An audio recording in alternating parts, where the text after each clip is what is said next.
Flexibility for beginners, mastering the basics at home.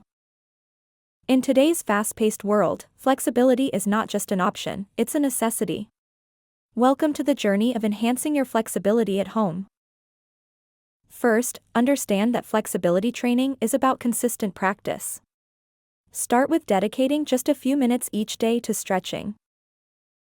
Warm up your body with some light jogging in place or arm circles. Warm muscles stretch more easily and reduce the risk of injuries. Incorporate basic stretches targeting major muscle groups. Begin with toe touches, side lunges, and gentle twists to loosen up your body.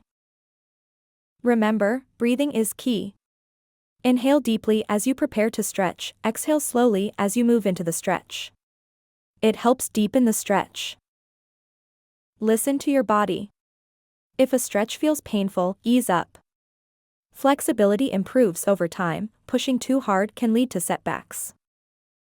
Celebrate your progress, no matter how small. Flexibility takes time to develop, but with patience and practice, you'll see remarkable improvements.